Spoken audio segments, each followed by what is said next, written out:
Kita langsung saja share ya bahan dari Katekismus Heidelberg. Kita sudah membahas mengenai pengampunan dosa. Beberapa kali kita bahas dan kita sudah mempelajari esensi dari pengampunan dosa. Ya, jadi pengampunan dosa ini bukan hanya sekedar ya sudah dosamu kuampuni selesai, tapi akibat dosa ada hukumannya. Dan hukuman akibat dosa itu harus diselesaikan kalau kita memang mau dibebaskan dari dosa, maka hukuman akibat dosa itu harus diselesaikan. Tidak bisa cuma diampuni selesai gitu aja. Orang yang berbuat salah ya harus menjalani hukuman kan. Misalnya saya sudah korupsi di bank 1 miliar misalnya.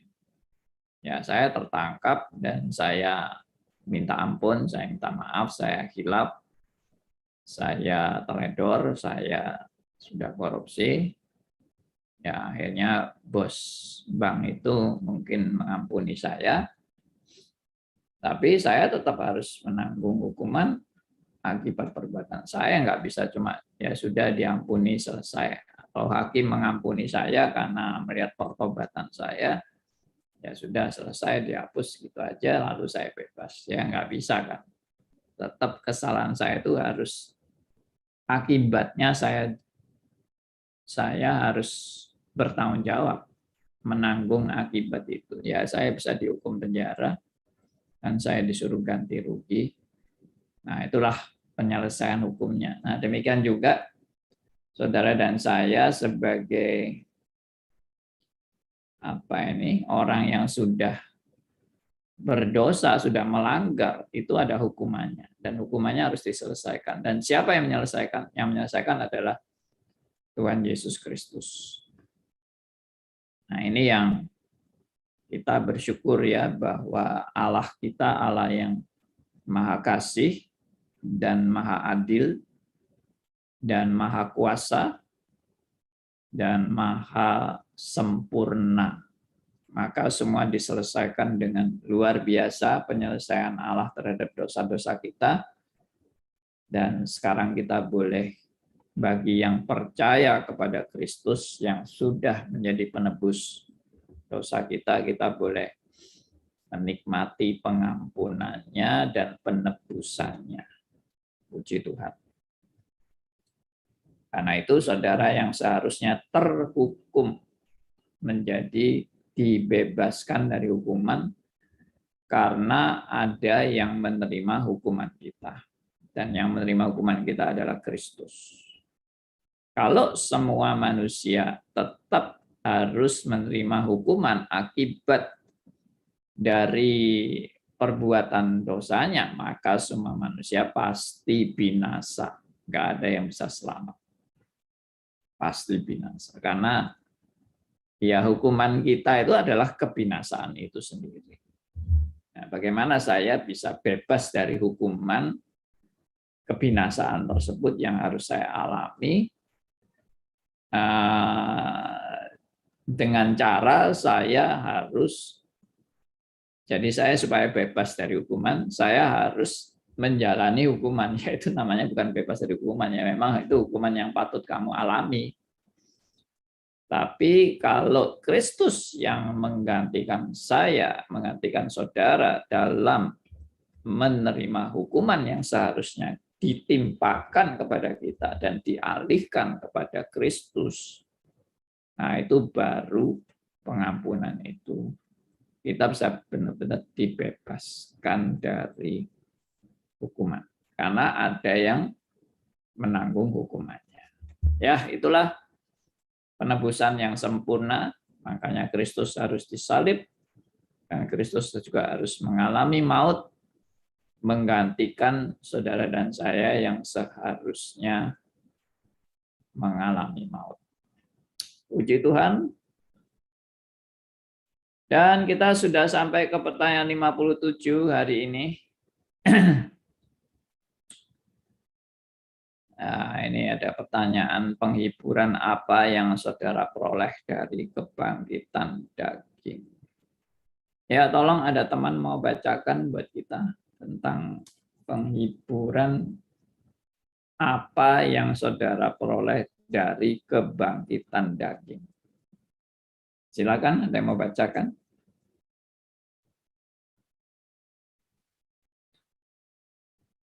Halo. Bacakan ya, Pak. Silakan Bu Ervi. Penghiburan apa yang saudara peroleh dari kebangkitan daging? Jawabnya adalah bahwa sesudah hidup ini bukan hanya jiwaku akan segera diangkat kepada Kristus, kepalanya, melainkan juga dagingku akan dibangkitkan oleh kuat kuasa Kristus, lalu dipersatukan kembali dengan jiwaku dan akan menjadi serupa dengan tubuh Kristus yang mulia. Iya. Nah, ini yang dimaksud kebangkitan daging itu kebangkitan tubuh pada akhir zaman. Ya, jadi ini nanti akan terjadi pada saat Kristus datang kedua kalinya. Kita mengalami kebangkitan tubuh dengan tubuh mulia.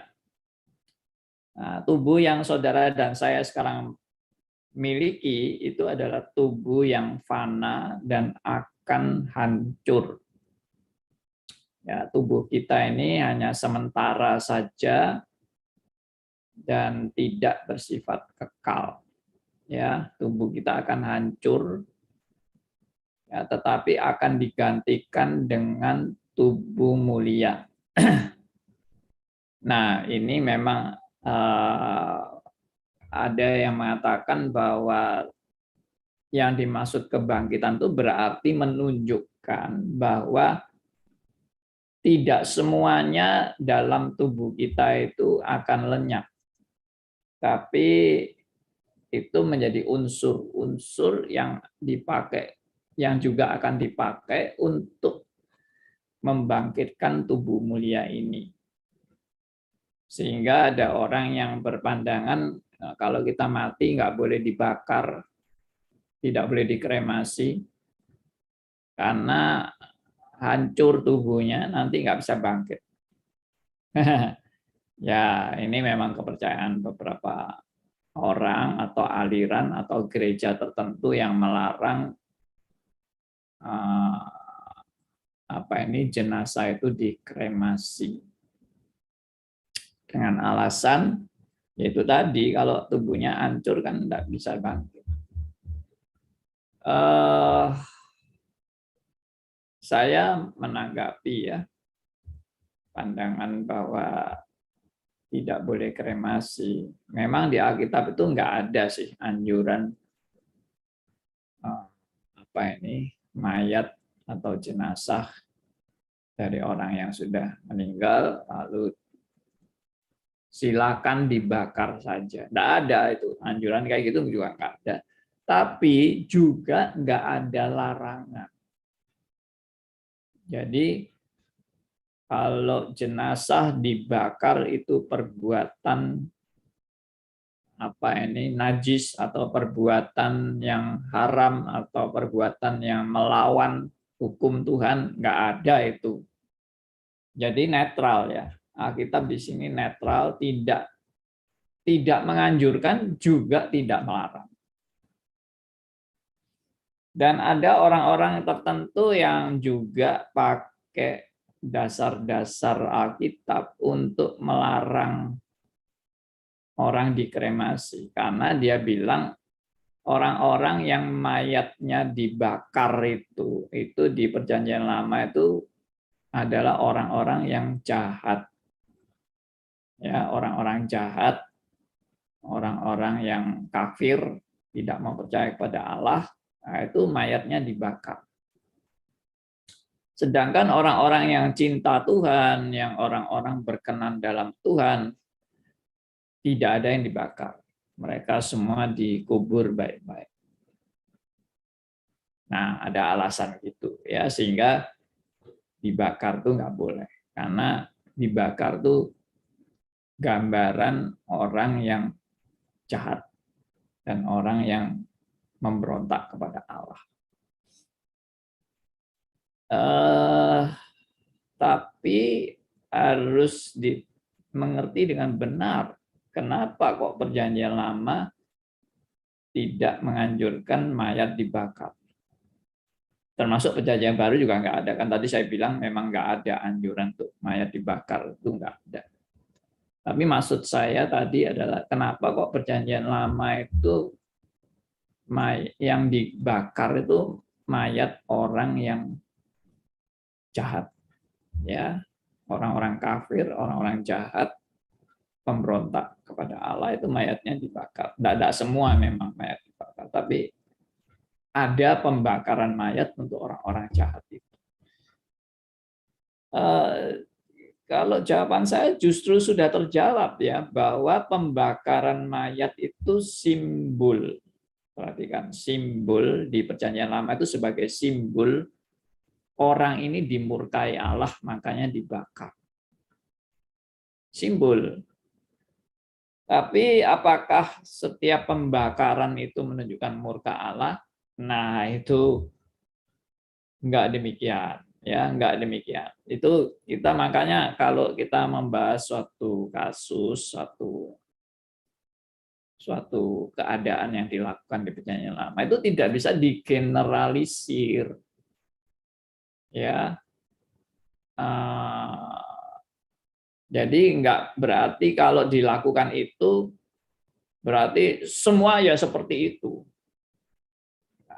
Jadi contohnya begini, misalnya ada orang yang sakit kusta, ya.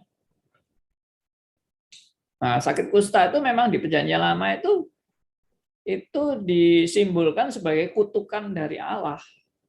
Orang sakit kusta itu kutukan dari Allah. Sedangkan kalau di Perjanjian Baru sudah enggak lagi kan, tidak lagi menjadi simbol kutukan Allah sakit kusta itu. Nah, kalau itu simbol kutukan Allah, memang ada orang yang jahat yang dikutuk Allah lalu kena sakit kusta. Seperti Gehazi ya, yang baru kita bahas beberapa waktu yang lalu. Gehazi itu bujangnya Elia yang berusaha menipu dan akhirnya dikutuk dan kena sakit kusta begitu. Sakit kustanya Naaman pindah ke dia. Tapi enggak setiap orang sakit kusta itu adalah dikutuk Allah. Enggak. Jadi jangan dibalik ya. Jangan dibalik. Jadi memang ada mayat-mayat yang dibakar itu menggambarkan murka Allah bagi orang yang dibakar mayatnya itu. Tetapi tidak berarti setiap kali pembakaran mayat itu menunjukkan murka Allah. No. Ya. Itu pandangan yang keliru. Dan kalau kita lihat di kehidupan para martir, ya, kehidupan para martir itu bukan hanya mayat dibakar, tapi orang hidup dibakar hidup-hidup. Ya, mereka yang berani bersaksi tentang Kristus, mereka diancam untuk harus menyangkal Kristus, kalau tidak mereka akan dibakar hidup-hidup. Mau pilih mana? Mau menyangkal Kristus atau mau dibakar? Hanya mereka pilih dibakar daripada harus menyangkal Kristus. Dan mereka dibakar hidup-hidup sampai hangus. Ya, sampai sudah nggak berbentuk lagi. Nah, itu bagaimana mayat orang yang dibakar kalau kesimpulannya orang yang dibakar itu nggak bisa bangkit. Berarti kasihan dong martir-martir yang dibakar itu. Lalu konsepnya pokoknya ya tubuh kita ini yang begini sekarang ini itu yang akan dibangkitkan. Lah kalau tubuhnya dimakan binatang buas, dicabik-cabik buaya dan sebagainya. Bagaimana? Waduh, sudah di perutnya buaya, habis sudah tubuh kita, nggak bisa bangkit lagi kan? Ya itu, ya banyaklah contoh-contoh lain seperti misalnya kecelakaan pesawat, ya jatuh pesawatnya, dan meledak, terbakar, hangus semua, habis. Bagaimana kalau seperti itu? Ya, bagaimana kalau orang juga, maaf, ada orang-orang yang mungkin tubuhnya nggak sempurna ya, misalnya ya dia kakinya, dia lahir tanpa kaki misalnya. Ya seperti siapa itu yang sering bersaksi itu kan. Nah, apakah dia kalau bangkit nanti juga kayak gitu? Oh ya, enggak dong. Bangkit itu dengan tubuh yang sempurna. Tubuh yang sempurna kayak apa? Ya, I don't know. Apakah seperti tubuh Kristus? Enggak, enggak dijamin seperti itu. Loh, Kristus kan bangkit dengan tubuh yang seperti itu, yang kemudian nampak pakunya, bekas paku di tangannya, bekas tusukan di lambungnya masih ada gitu. Nah, itu lain hal. Kebangkitan Kristus itu sengaja menunjukkan bekas-bekas dalam tubuhnya. Bukan berarti kalau tubuhnya cacat, ya cacatnya itu akan dibawa terus sampai ke surga, ya kasihan dong. Tapi tujuan Kristus menunjukkan bekas-bekas paku adalah mau meyakinkan para murid bahwa dia benar-benar Kristus yang dipaku di kayu salib. Itu. Jadi ya memang itu sengaja ditunjukkan bekas-bekas itu untuk para murid yakin bahwa itu betul-betul Kristus. Nah, kalau nggak ada tanda-tanda sama sekali, bagaimana muridnya mengenal Yesus? Karena mungkin juga wajah Yesus itu sudah berubah karena mereka nggak mengenal Yesus. Beberapa murid-murid yang ketemu Yesus kan nggak mengenal siapa kamu, nggak tahu, ya karena ada perubahan. Jadi saya percaya tubuh mulia itu akan berbeda dengan tubuh fana ini.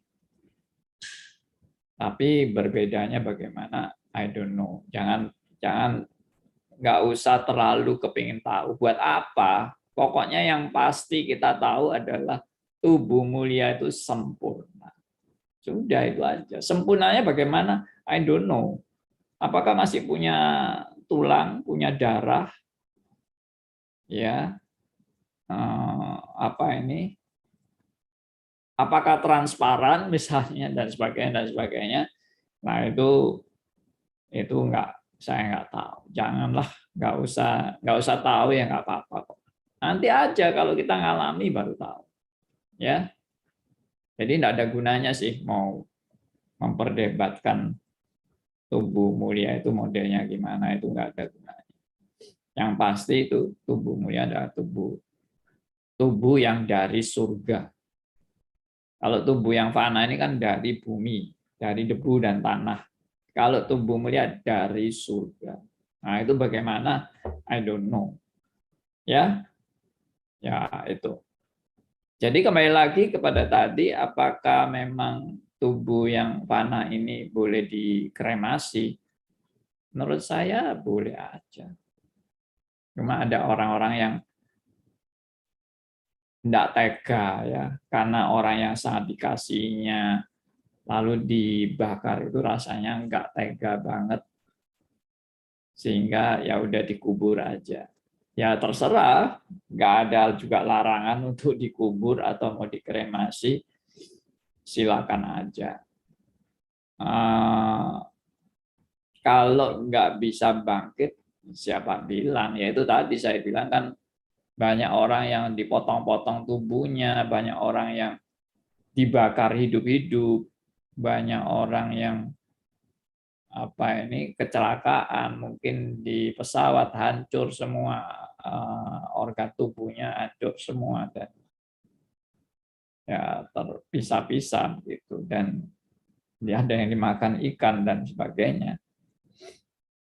Ya itu udah udah nggak bisa dijawab kan. Dengan seperti itu lalu apa berarti nggak bisa bangkit? Lalu juga kalau saya mau tambahkan, orang yang dikubur itu jangan dikira tubuhnya nggak hancur. Orang yang dikubur juga hancur kalau sudah ratusan tahun gitu. Ya nggak usah ratusan tahun lah. Berapa bulan aja kan udah dagingnya udah habis. Ya kan? Lalu tinggal tulang belulang. Ya itu nanti tulangnya itu yang akan dipakai untuk kebangkitan. Ya enggak apa-apa tulangnya mau dipakai atau hanya satu debu yang partikel debu yang sudah jadi debu dalam tubuh kita ini, itu yang dipakai untuk kebangkitan juga oke.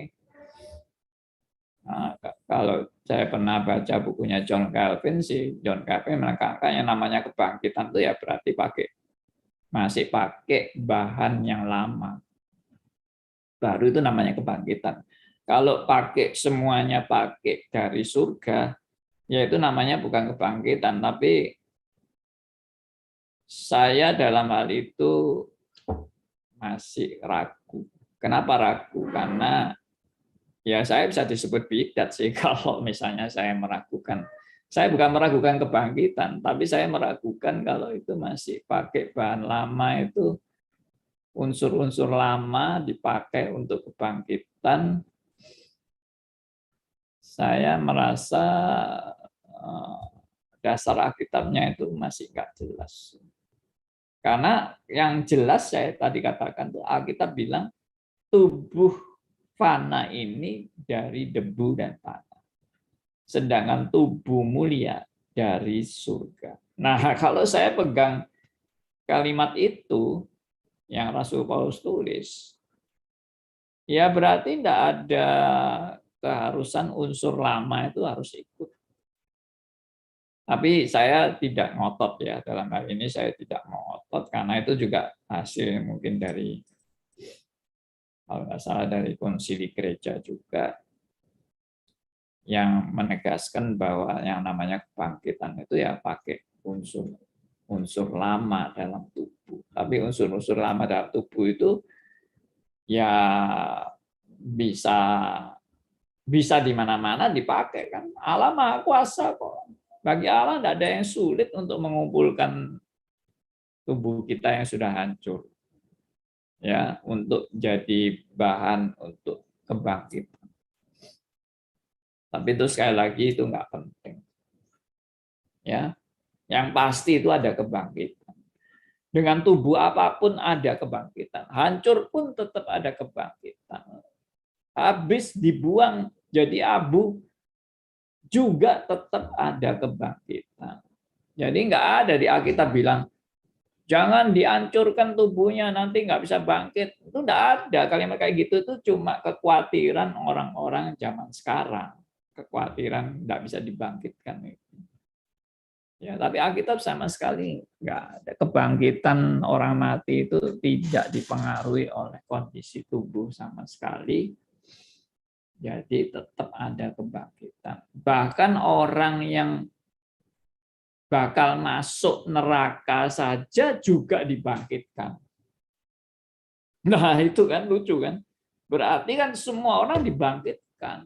Tidak ada yang tidak dibangkitkan. Yang masuk surga juga dibangkitkan. Yang masuk neraka juga dibangkitkan. Yang dimasuk neraka ini dibangkitkan bukan tubuh mulia. Tubuh kebinasaan. Tubuh yang dibangkitkan untuk disiksa. Wah itu memang ngeri itu, ya. Ya itu juga kita nggak usah terlalu membayang-bayangkan nanti seperti horor gitu ya. Ada hamba Tuhan yang bisa tur ke neraka, ke surga gitu, lalu cerita keadaan di neraka bagaimana, di surga bagaimana. Justru saya bilang apa yang disembunyikan Alkitab, jangan manusia berusaha untuk ingin tahu, apalagi membuka rahasia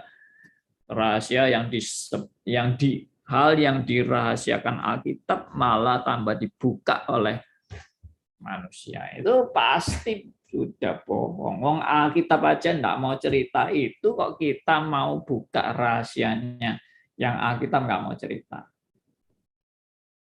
Berarti saya percaya itu bullshit. Orang-orang yang cerita tentang keadaan neraka, begini, daging meleleh, ya panas sekali di neraka, dan orang menjerit-jerit, dan sebagainya. Itu terlalu banyak nonton film horor. Ya. Jadi sampai membayang-bayangkan neraka seperti itu. Ya sudahlah, kita berhenti aja dari imajinasi yang khayalan yang terlalu dikembang-kembangkan sendiri. Kita kembali kepada Alkitab. Oke, saya hari ini bicara itu dulu tentang tubuh yang dikremasi, ya, apakah boleh atau tidak. Jadi saya secara teologi reform juga tidak melarang itu.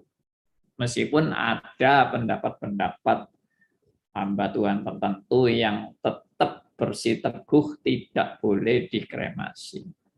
Ya bagi saya silakan aja, kamu mau yakin kayak gitu ya silakan.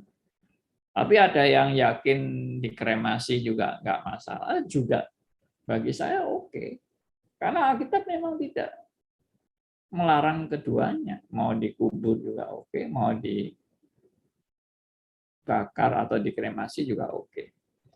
Kalau alasannya gini, aduh Pak, kalau dibakar tuh panas Pak, nggak enak itu Pak kalau dibakar itu. Ya ngeri itu Pak kalau dibakar itu. Nggak bisa bayangkan itu tubuhnya dibakar panasnya gimana itu. Lalu saya seringkali ajak bergurau ya. Ya kalau dibakar nggak enak, apa kalau dikubur itu enak.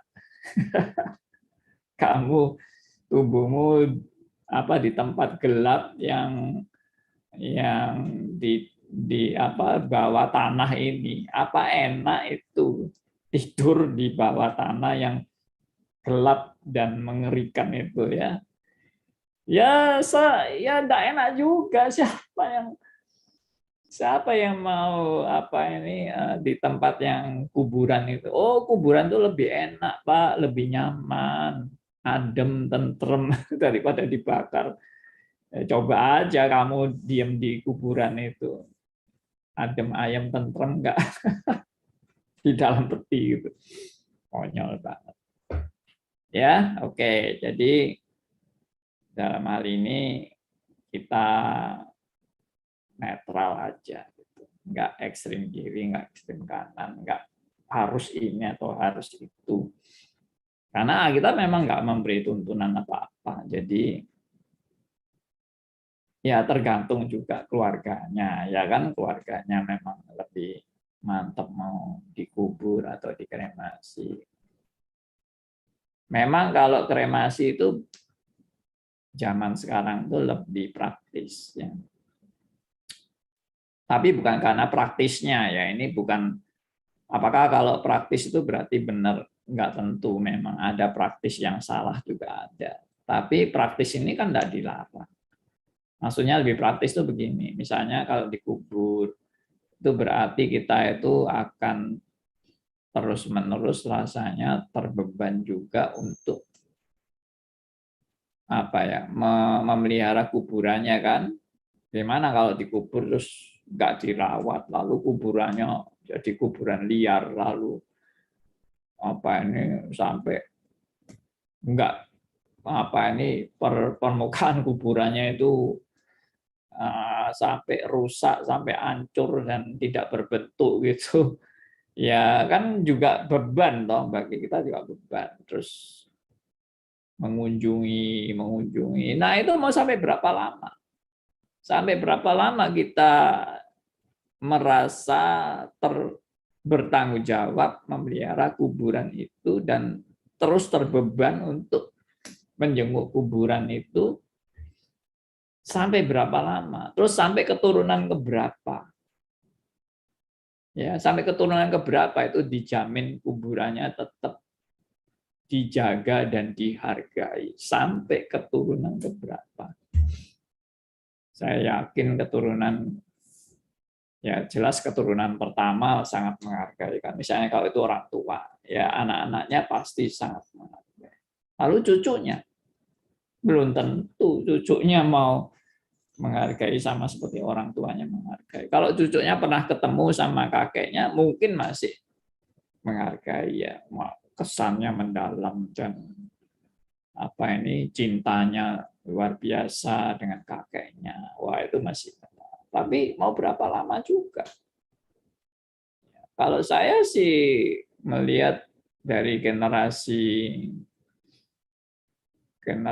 saya sendiri, ya saya sama kakek nenek saya kan juga akrab. Waktu masih hidup juga akrab. Saya sampai besar masih bisa lihat kakek saya. Dan waktu meninggal juga di kuburan, kita juga kadang-kadang datang ke kuburan, tapi lama-lama tambah jarang, tambah nggak pernah sudah. Ya. Lalu sekarang bagaimana keadaannya? Apakah dikremasi atau bagaimana? Wah, saya sudah lupa malah. Jadi generasi kedua udah kurang peduli, apalagi generasi ketiga sudah belas sama sekali, nggak tahu sama sekali, dan nggak ada yang ngurus sama sekali. Kalau tetap dikubur pun juga nggak keurus kuburannya. Ya itulah. Ya itu praktiknya. Kalau dikremasi kan sudah selesai, abunya ada yang dititipkan gitu abunya, ada yang dilarung di laut. Ya bagi saya tidak ada larangan apa-apa.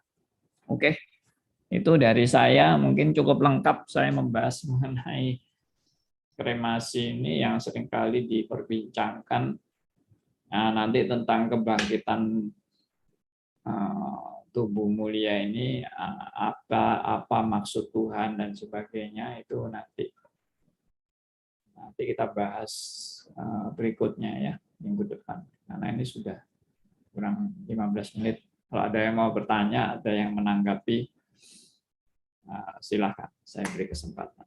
Oke. Ya, ini ada teman-teman yang saya mau sapa. Ya, ada Pak Aryo, ada Bu Nita, ada Pak Sugianto, ada Bu Kwili, ada Pak Theodor, ada Pak Elia, ada Bu Lani Toha. Tadi ada Bu Ervi ya, yang membuka dalam doa. Itu mana ini? Kok hilang Bu Ervi-nya? Izin Ya, Pak, itu aja sih. Silakan kalau ada yang mau tanya. Tidak ada ya? Pagi, Pak Andi. Pak Elia. Ya, saya mau ngambil momentum, bolehkah? Oh ya, sangat boleh dong. Tadi saya melihat, Pak, ada kebangkitan tubuh dari tidurnya, Pak.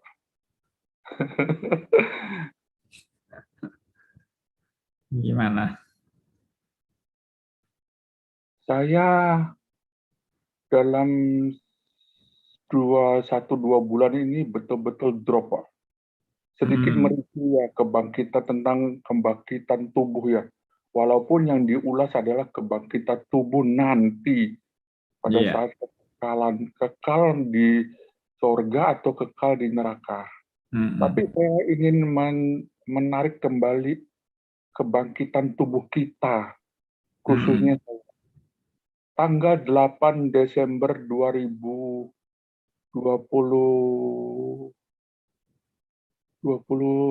ya, sampai bingung. Saya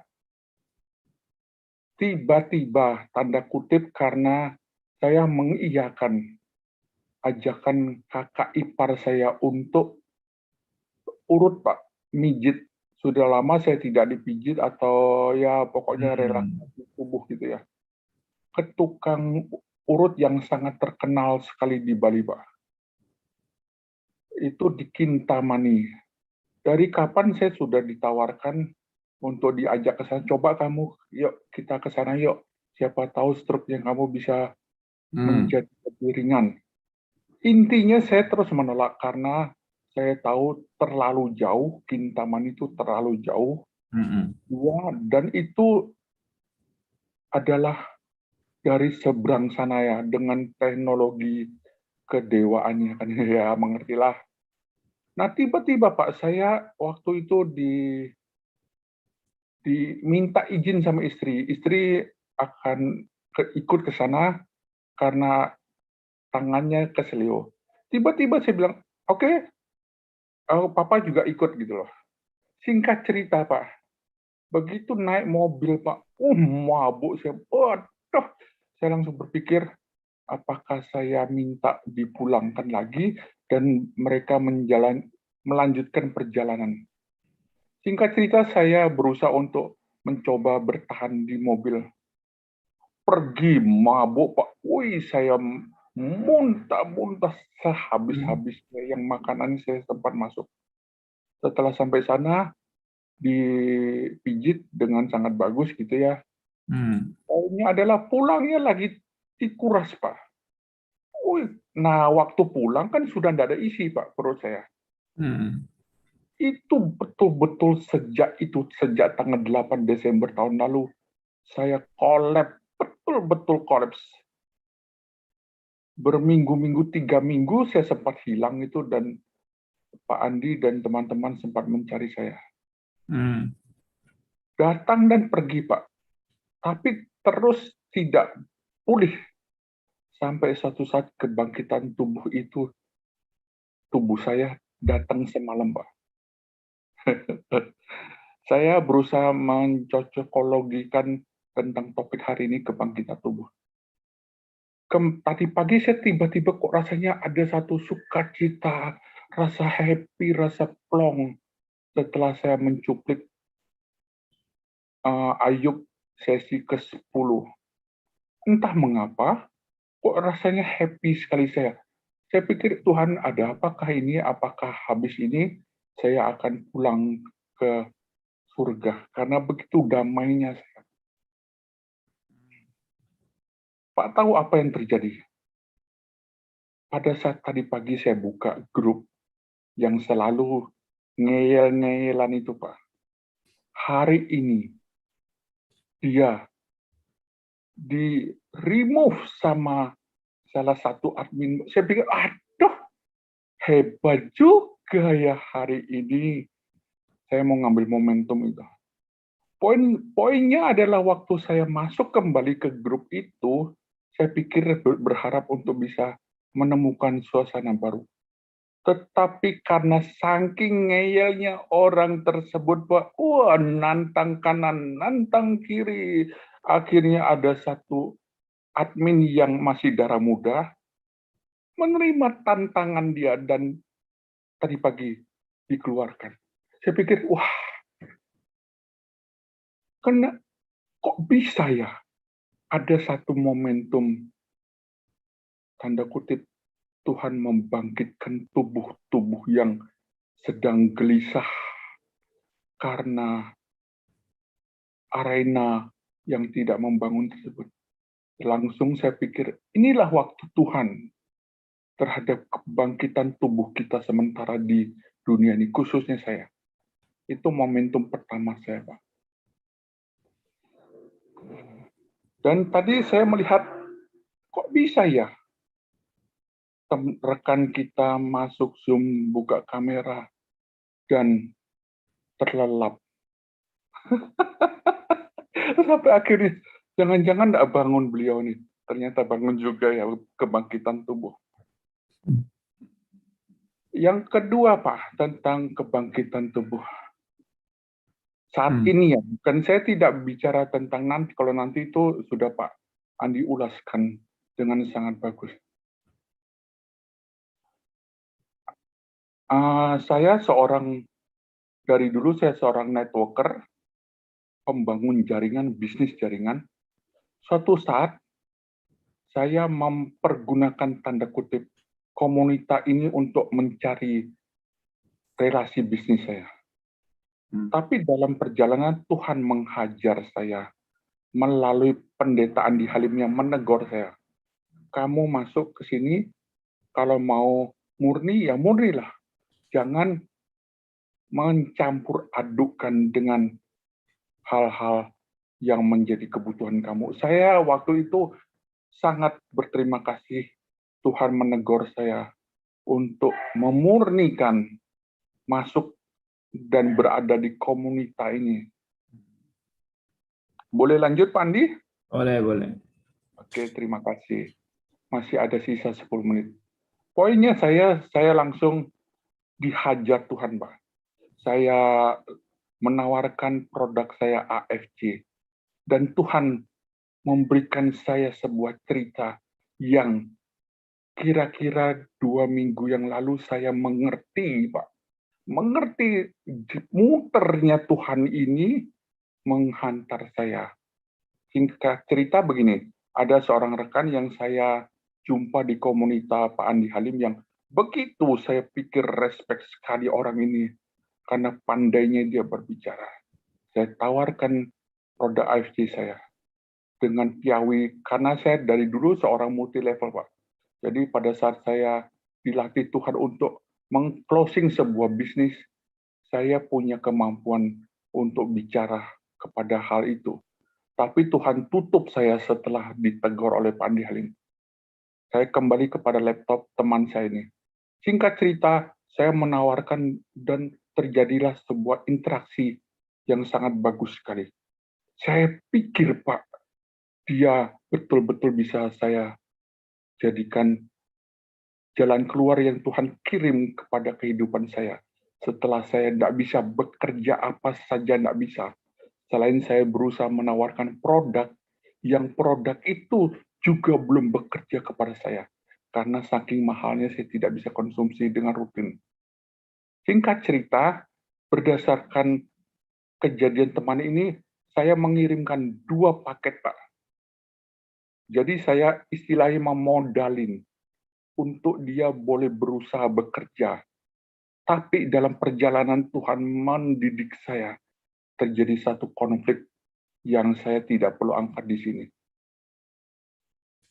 Sampai satu saat, 2 minggu atau 3 minggu yang lalu, istri saya terdiagnosa terjadi pembengkakan pada jantung beliau, Pak.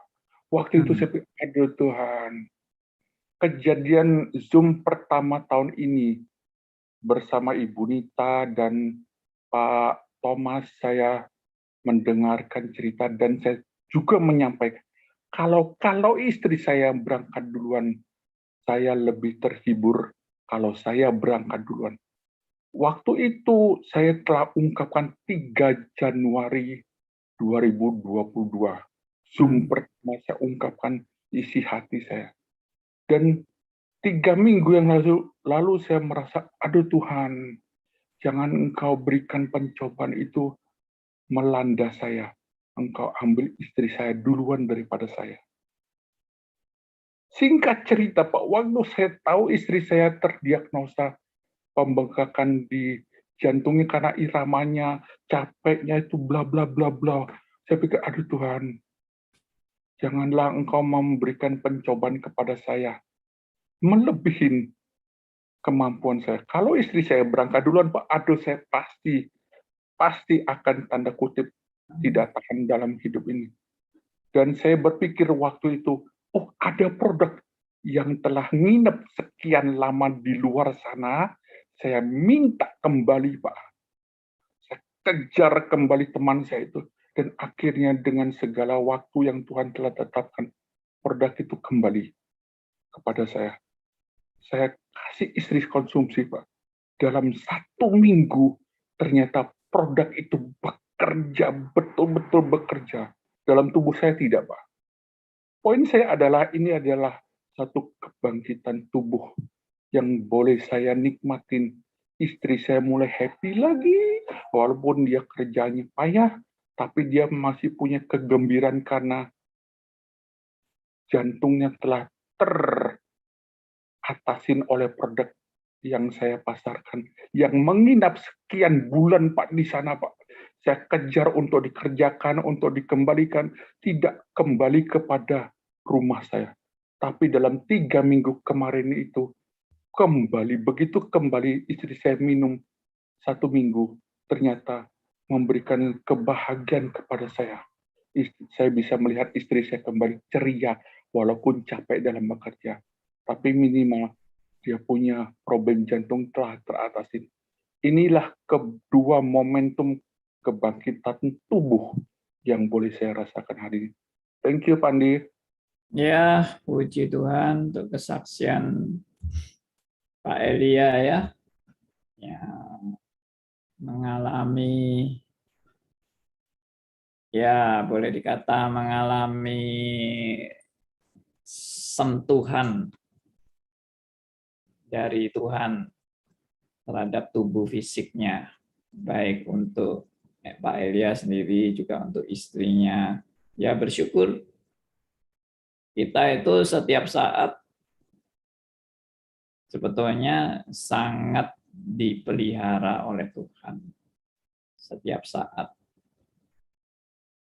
Ya, kalau saudara misalnya mengamati jalannya peredaran darah kita, ini hanya kalau darah dulu ya, belum organ-organ yang lain.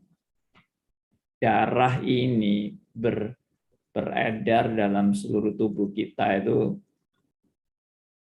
saya lupa ya, ada orang yang mengukur perjalanan darah itu berapa puluh kilometer atau berapa gitu, saya tidak ingatnya. Pokoknya perjalanan darah kita ini dari keluar dari jantung sampai kembali lagi itu perjalanannya sangat jauh. Dan kalau di darah nadinya itu ternyata terjadi kemacetan, ya langsung kolaps, langsung mati. Kalau terjadi pendarahan di otak, ya langsung kolaps, bisa langsung mati juga. Ya, kalau terjadi tadi pembengkakan jantung dan sebagainya, wah pokoknya darah itu luar biasa sekali. Ya, tapi bagaimana perjalanan yang amat jauh darah itu sampai kembali lagi dan tidak macet, itu betul-betul luar biasa sekali. Karena itu ada beberapa kejadian kan, teman yang termasuk ipar saya sendiri yang sehat-sehat, sudah habis pasang ring, sudah kembali ke rumah, sudah bekerja, tiba-tiba sore hari langsung lemes, langsung berangkat. Ya, bagaimana bisa terjadi seperti itu? Ya, semua itu dalam kedaulatan dan pemeliharaan Tuhan. Jadi kalau Pak Elia sekarang bersama-sama dengan kita, itu juga pemeliharaan Tuhan. Kalau saya sekarang juga masih bisa berbicara di hadapan Anda, juga pemeliharaan Tuhan. Ya, terus suatu saat akan terjadi, saya sudah nggak mampu lagi, saya sudah nggak bisa bicara, mungkin memori saya juga sudah kacau, bisa juga terjadi. Ya udah, selesailah tugas saya.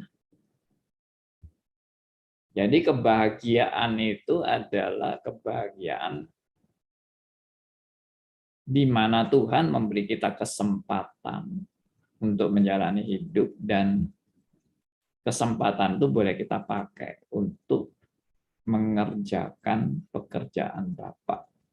Itu kebahagiaan kita sebagai orang percaya. ya bersyukur, ya bersyukur atas apa yang terjadi pada Pak Elia. Jadi tugasnya Pak Elia memang belum selesai. Dan tugas kita semua yang sekarang di sini juga belum selesai. Ya, tugasnya Pak Aryo, tugasnya Bu Nita, Bu Willy, Pak Theodor, ya, Bu Lani, Pak Sugianto, semuanya belum selesai tugas. Kita masih terus diberi tanggung jawab dan kesempatan. Oke, demikian teman-teman. Hari ini waktunya sudah habis nih. Ya, kita tutup doa ya. Minta tolong Pak Aryo, bisa Pak? Ya kok saja. Bapak kami yang di surga, mengucap syukur atas pengajaran pada hari ini tentang sesuatu perjalanan kepada kekekalan. Ya, supaya kita bisa dengan bijaksana, dengan hikmat, bisa membedakan antara mana yang penting dan mana yang tidak penting. Terima kasih Tuhan, dalam nama Tuhan Yesus kami bersyukur. Amin. Amin. Oke, salam, sampai ketemu lagi nanti malam, saudara. Thank you.